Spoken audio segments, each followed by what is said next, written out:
Chapter 9. I stared out at the alley I had just left, stricken with the subtle combination of pain and anger, as though I had just been insulted. It was like the landscape was mocking me, taunting me with the possibility of escape, only to fold in on itself and drive the point home that there was no getting out. I looked from right to left, a sense of urgency building inside me, bred from the need to see something familiar, something safe. It wasn't as if the walls or windows were screaming at me and threatening me. In fact, they were almost placatingly serene in their sameness. Each building looked just like the one next to it. I could see no intersections nor turns in the road from where I was. Towering over the building in front of me was the facsimile of the town center spire, and as I glanced left and right on a hunch, I saw the same image in the background of the streets on either side. I knew with a dreadful certainty that it was painted onto the backdrop behind me as well. Weighing my options, few as they were, I decided to examine the houses themselves. The abrupt realization of my predicament after crossing the doorway had instilled a sense of calm, as if part of me had already accepted my circumstances. Either that or the sheer absurdity of my environs had stalled me out long enough to stop and think. Either way, I couldn't think of much more to do than study my surroundings. There was something both familiar and alien about the house, like I'd seen it before, but it had since been perverted. Apparently it had distorted just enough that I couldn't quite place where I'd seen it before. The moldings didn't stand out, and the door, aside from having a very special eject system, looked like every other door. Like if someone had asked me to describe a door, I'd just point at it and say, "Look, see? Door." I propped myself up on the windowsill and peeked through the glass, and despite not having any way into the house itself, could see furniture. No lighting, of course, because that would only make my life easy, but there was definitely something in there. The window fogged over with my breath, and I moved a hoof to wipe it clean. Passing my hoof over the glass, I noticed something different about the room. It wasn't obvious at first, but the second time my limb passed over the glass, it became more apparent. The furniture, it had moved. It was creeping closer to the window. I moved my hoof again, just to confirm my suspicions, and sure enough, the couch had shifted. The table was closer, and the desk had scooted just a tad, like they were all closing around the window in a little circle.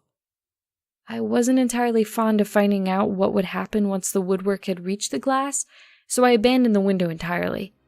Landing back on all fours, I turned to get a look at the house across the street, and found myself surrounded by a circle of furniture.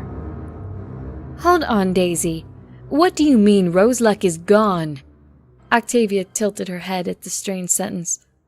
"I just saw her not 4 hours ago. How could she be missing?" Daisy paused for a second and took a breath. Octavia steadied herself for another heady rant. "Okay, so I saw you guys arguing or whatever when Roseluck freaked out about the house and stuff and decided she couldn't walk inside or something. I couldn't really hear all of it. I was looking through the window. But anyway, I saw her run off and I was thinking, how is she going to get any sleep without any of her stuff? I should pack it up and bring it to her. And maybe we could go get something to eat or whatever. But anyway, I threw all her stuff in a bag, and not really all the stuff, just like the stuff she packs for overnights or anything. And then I chased after her. And I found her walking, just kind of dazed or whatever. And I went to catch up with her. And she turned a corner down that alley that leads to the bridge to the road to Fluttershy's house. And she disappeared. And I ran out of nearby houses and asked around, and nobody's seen her. And I thought maybe she just took off running again because she's really stressed, and she jogs when she's stressed. So I thought maybe she's already gotten to Fluttershy's. But Fluttershy hasn't seen her, although I don't know really why she'd go to Fluttershy's. But I haven't seen her since. And I checked her, like all her favorite restaurants and all kinds of stuff. And then I thought, wait, she was going to crash here. And I came down here to see if she was. But then I realized she wasn't here because whenever she visits Vinyl, Vinyl plays music or whatever for her. And I know Vinyl's here because she just walked up behind you. And you'd have said if Roseluck was here when I said she disappeared, because you know that's kind of obvious, so I thought maybe you'd seen her or something, and then she left to go do something, but you said the last time you saw her was hours ago, and that's when you guys had that weird talk or whatever, so that didn't work, and I'm actually really close to freaking out or something. Octavia glanced sideways at Vinyl, who, as Daisy had said, had walked up beside me, and raised a very concerned eyebrow. The two shared a startled look, at which point the cellist turned to Daisy and said, "Come on, Daisy. Let's go look for Roseluck." I'd like to think I'm at least as aware as the next pony, but being snuck up on by a coffee table was just plain insulting. I stared around at the furniture, glancing sideways from one piece to the next. It didn't look any different than the most basic variations of any furniture catalog picture I'd ever seen. I took a solid look at the coffee table as a point of reference. It was very nondescript, a solid piece of wood made out of a single solid piece. I dismissed it as unhelpful and turned to the desk, which was now distinctly closer than it was when I turned around the first time. I backed up against the wall, making a point to keep all the pieces in my line of sight. At that point, a mildly crazy thought ran through my head. Keeping my eyes on the living room setup that obviously hadn't been built out of respect for personal space, I edged my way along the wall until I could feel the door. I didn't even bother opening it properly. I just bucked the thing open and backed the hell up. The last look I got at the desk of Space Invasion was right before I slammed the door on the lot of it. The trio of mares had made their way to the last spot Daisy had seen Roseluck and glanced around. It was an intersection of a few residential houses and a coffee shop. After a few interviews and some snooping, they'd come up with absolutely nothing. No one had seen Roseluck after Daisy had watched her turn a corner. Octavia was just about to give up, and she saw Daisy sniffing about on the other side of one of the houses. "Daisy, what are you doing?"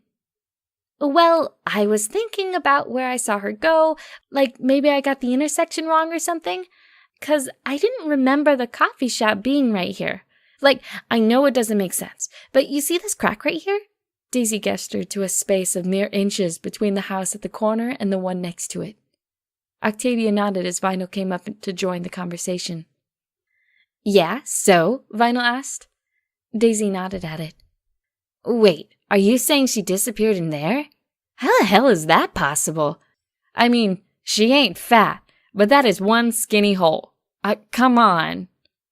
"Trust me, she's in there."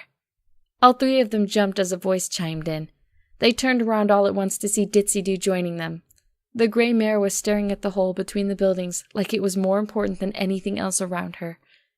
And as the other three mares stared between her and the gap, they saw that Ditzy was staring at it with both eyes.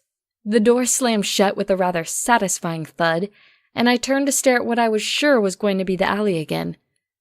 I was even ready for another staring match with furniture if I had to. I was not, however, ready for the inside of my own house.